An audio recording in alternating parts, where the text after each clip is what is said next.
People look at you today, 20 years later, and they still have no idea what you're about. Tell me in a sentence who you are.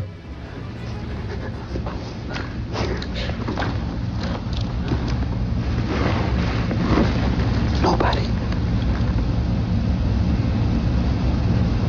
I'm nobody.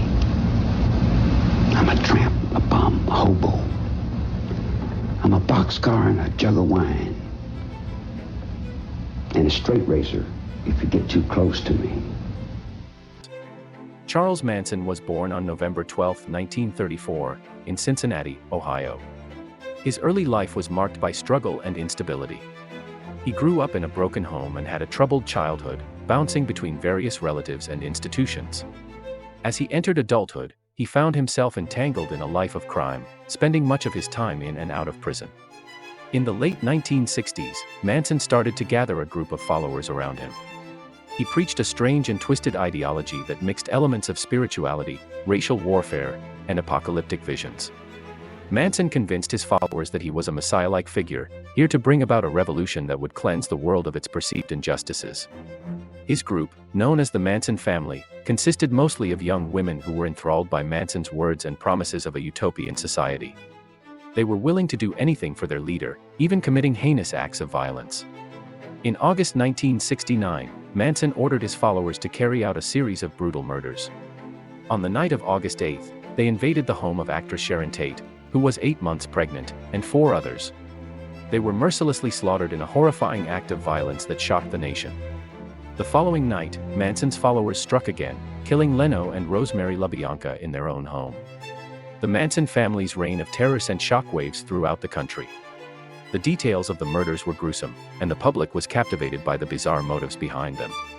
The trial that followed became one of the most sensationalized and widely covered in American history.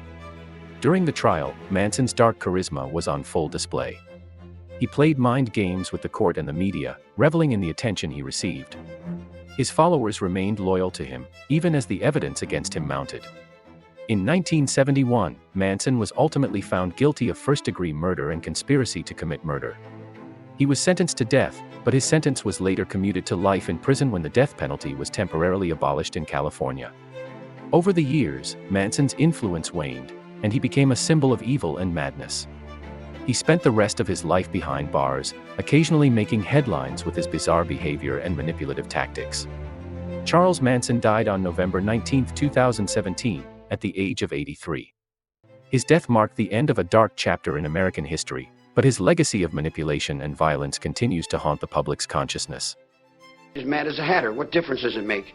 You know, a long time ago, being crazy meant something. Nowadays, everybody's crazy.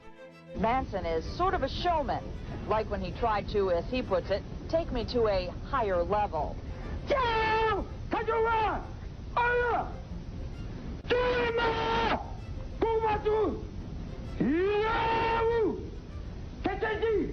Or when I again asked him to define his unique charm. What do you think it is about you that makes people want to be a part of whatever it is you're a part of?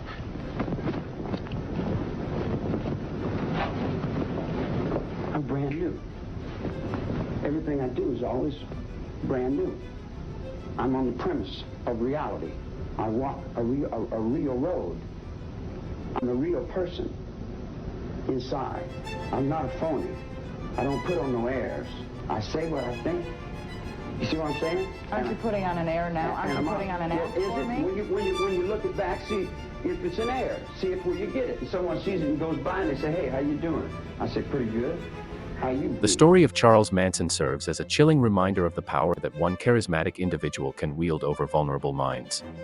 It is a cautionary tale that urges us to remain vigilant against the influence of those who would seek to exploit our trust and manipulate our deepest fears.